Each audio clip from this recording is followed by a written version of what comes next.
శ్రీ మహాగణాధిపతయే నమః, శ్రీమాత్రే నమః. మాచిరాజ్ భక్తి ప్రేక్షకులందరికీ నమస్కారం. ఫిబ్రవరి నెలలో మేషాది ద్వాదశ రాశులకి మాస ఫలితాలు ఏ విధంగా ఉండబోతున్నాయో, ఫిబ్రవరి నెల మొత్తం విశేషంగా యోగించాలంటే ద్వాదశ రాశుల వాళ్ళు ఎలాంటి ప్రత్యేకమైన పరిహారాలు పాటించాలో, ఫిబ్రవరి నెలలో మీ రాశిని బట్టి ఏ తేదీలు అనుకూలిస్తాయో, ఏ తేదీలు వ్యతిరేకంగా ఉంటాయో, ద్వాదశ రాశుల వారికి మాస ఫలితాలు ఏ విధంగా ఉండబోతున్నాయో ఈ వీడియోలో మనం తెలుసుకుందాం. తదుపరి మకర రాశి. మకర రాశి వాళ్ళకి ఫిబ్రవరి నెలలో గ్రహాల అనుకూల సంచారం విశేషమైన లాభాలను కలిగింపజేస్తుంది. మకర రాశి వాళ్ళకి అన్ని విధాలుగా ఫిబ్రవరి నెలలో లాభమే కనిపిస్తోంది. నష్టం అనేది ఉండదు. వృత్తిపరంగా లాభం, ఉద్యోగపరంగా వ్యాపారపరంగా లాభం, విద్యాపరంగా లాభం, అలాగే వివాహపరంగా లాభం, విదేశీయాన పరంగా లాభం, వ్యాపార పరంగా లాభం, అన్నింటా లాభమే పొందే సూచనలు మకర రాశి వాళ్ళకి ఎక్కువగా ఉన్నాయి. ప్రధానంగా మకర రాశి వాళ్ళు కొండల్ని సైతం పిండి చేయగల ఆత్మవిశ్వాసంతో ముందడుగు వేస్తూ ఉంటారు. మనోధైర్యం, ఆత్మవిశ్వాసంతో కష్టసాధ్యమైన పనుల్లో కూడా విజయాలు అందిపుచ్చుకోగలుగుతారు. మకర రాశి విద్యార్థులు కొద్దిగా కష్టపడితేనే కాంపిటేటివ్ ఎగ్జామ్స్లో మంచి ర్యాంకులు తెచ్చుకుంటారు, కావాల్సిన చోట సీట్లు తెచ్చుకునే యోగం ఉంది. నిరుద్యోగులకి వాళ్ళ అర్హతకు తగిన ఉద్యోగం మంచి ప్యాకేజ్తో లభించే సూచనలు ఉన్నాయి. వ్యాపార పరంగా కూడా ఊహించిన దానికంటే ఎక్కువ లాభాలు మకర రాశి వాళ్ళు ఈ ఫిబ్రవరి నెలలో పొందగలుగుతారు. అలాగే ధనలాభం చాలా అద్భుతంగా ఉంది. మీరు ఊహించిన దానికంటే 2-3 రెట్లు ఎక్కువగా విశేషమైన ధనలాభాన్ని అందిపుచ్చుకోగలుగుతారు. సోదర లాభం కూడా చేకూరుతుంది. అంటే ప్రధానంగా మకర రాశి వాళ్ళకి ఇంతకుముందు సోదరులతో విభేదాభిప్రాయాలు ఉంటే అవన్నీ కూడా సమసిపోతాయి. సోదరులతో అనుకూలత పెరుగుతుంది. సోదరుల యొక్క సహాయ సహకారాల వల్ల ముఖ్యమైన పనుల్లో అద్భుతమైన విజయాలు పొందగలుగుతారు. అలాగే పాత వాహనములు మార్పు చేస్తారు. పాత బండి కానీ పాత కారు కానీ అమ్మేసి కొత్త బండి కొత్త కారు ఇటువంటివి కొనడానికి అవకాశాలు ఉన్నాయి. అలాగే ఉద్యోగులకు ప్రమోషన్తో కూడిన మంచి బదిలీ అనేది వస్తుంది. ట్రాన్స్ఫర్ అనేది మీకు కావలసిన చోటికి మంచి ప్రమోషన్తో వచ్చే యోగం మకర రాశి వాళ్ళకి ఫిబ్రవరి నెలలో ఉంది. అలాగే గృహము కొనుక్కోవటానికి కానీ కట్టుకోవటానికి కానీ చేసే ప్రయత్నాలు కూడా చాలా అద్భుతంగా పురోభివృద్ధిని సాధిస్తూ ఉంటాయి. అంటే సొంతింటి కళను నెరవేర్చుకోవటానికి చేసే ప్రయత్నాల్లో మంచి పురోగతి ఏర్పడుతుంది. అలాగే గృహంలో శుభ కార్యక్రమాలు నిర్వహించగలుగుతారు. శుభ కార్యక్రమాలు నిర్వహించడానికి అవసరమైన ధనాన్ని సమకూర్చుకోగలుగుతారు. శుభ కార్యక్రమాల సందర్భంగా బంధుమిత్రులను కలుసుకొని ఉల్లాసంగా ఉత్సాహంగా కాలాన్ని గడుపుతూ ఉంటారు. అలాగే సంఘంలో కూడా ఉన్నత స్థాయిని పొందగలుగుతారు. సమాజంలో మీకు పరపతి పెరుగుతుంది, కీర్తి ప్రతిష్టలు పెరుగుతాయి, గౌరవ మర్యాదలు ఇనుమడింపజేసుకోగలుగుతారు. అలాగే జన్మంలో మాత్రం కుజుడి సంచారం ఉండటం వల్ల అప్పుడప్పుడు కోపం వస్తూ ఉంటుంది. ఆ కోపం వల్ల చిన్న చిన్న సమస్యలు, మాట పట్టింపులు, కొంతమందికి దూరం అవటం ఇలాంటివి వచ్చే సూచనలు ఉన్నాయి. కాబట్టి జన్మంలో కుజుడిచ్చే వ్యతిరేక ఫలితాలు తొలగింపజేసుకోవటానికి సాధ్యమైనంత వరకు ప్రశాంతంగా ఉండే ప్రయత్నం చేయండి.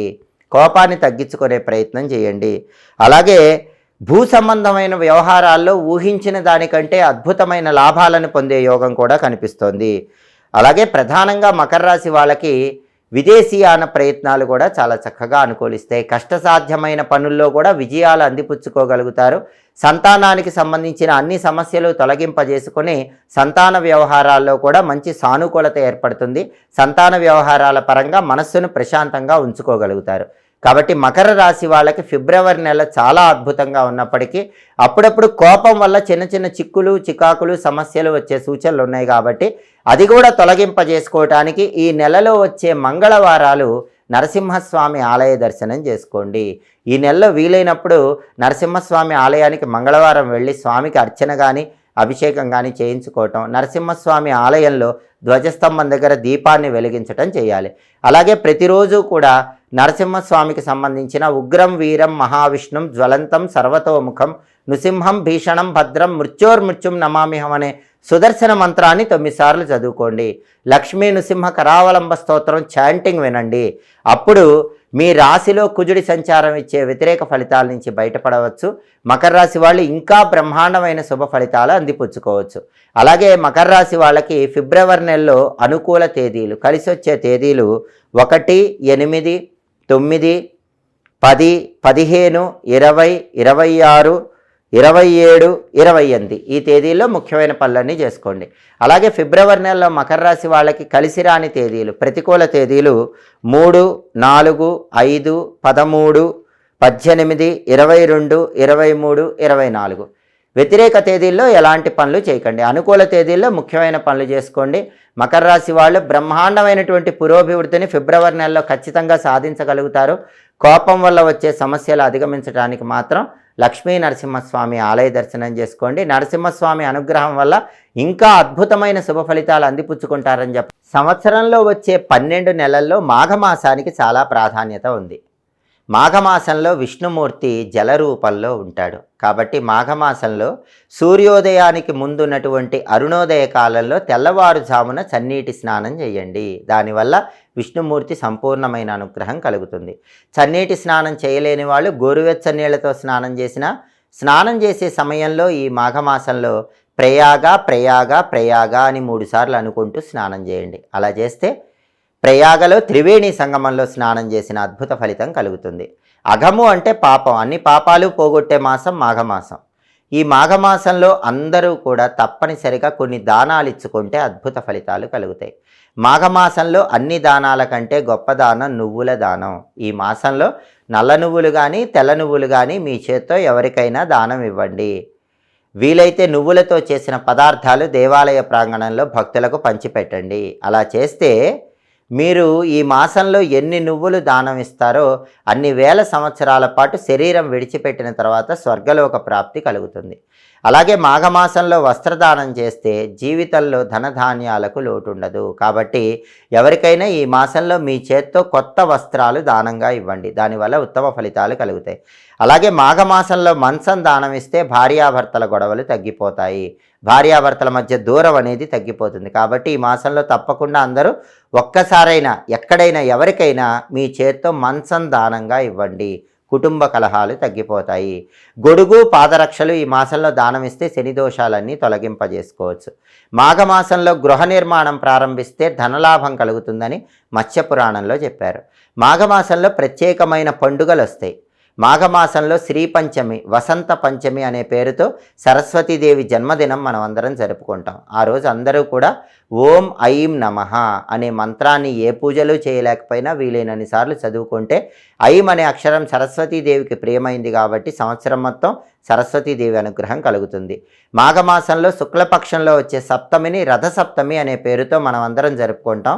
ఆ రథసప్తమి రోజు అందరూ కూడా 7 జిల్లేడాకులు 7 రేగిపండ్లు శిరస్సు మీద ఉంచుకొని శిరస్నానం చేస్తే 7 జన్మల దరిద్రాలు తొలగిపోతాయి. రథసప్తమి రోజు గొడుగు పాదరక్షలు దానమిస్తే అద్భుతమైన ఫలితాలు కలుగుతాయి.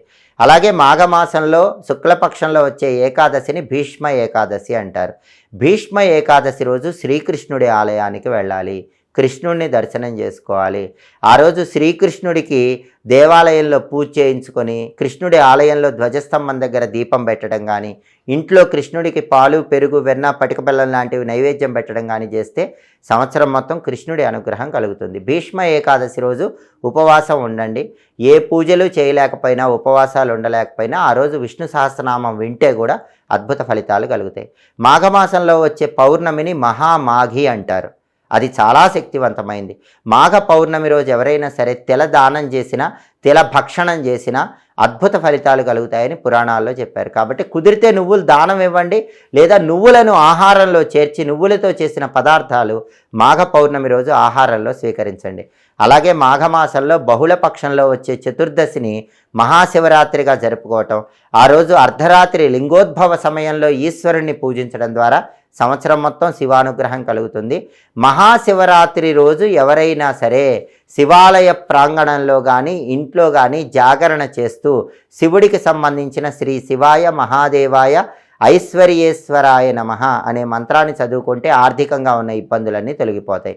మాఘమాసంలో వచ్చే అమావాస్య తిథిని మౌని అమావాస్య అంటారు. ఆ రోజు సాధ్యమైనంత వరకు మౌనవ్రతం పాటించటం, అలాగే ఆ రోజు దేవాలయ ప్రాంగణంలో అన్నదానం చేయటం, పితృదేవతలకి నల్ల నువ్వులు కలిపి నీళ్లతో తర్పణం ఇవ్వడం ద్వారా మౌని అమావాస్య సందర్భంగా పితృదోషాలన్నీ తొలగింపజేసుకొని మంచి శుభ ఫలితాలు పొందవచ్చు. మాఘమాసం అంటే చాలా శక్తివంతమైన మాసం, విష్ణువుకి ఇష్టమైన మాసం. ఈ మాసంలో సూర్యోదయానికి ముందు స్నానం చేస్తూ ప్రయాగ అనుకున్నా, లేదా ఈ మాసంలో వీలైనప్పుడు వస్త్రదానం చేసిన, అన్నదానం చేసిన, నువ్వులు దానం చేసిన దానివల్ల జన్మల దరిద్రాలన్నీ తొలగింపజేసుకొని సమస్త శుభ ఫలితాలను సిద్ధింపజేసుకోవచ్చు.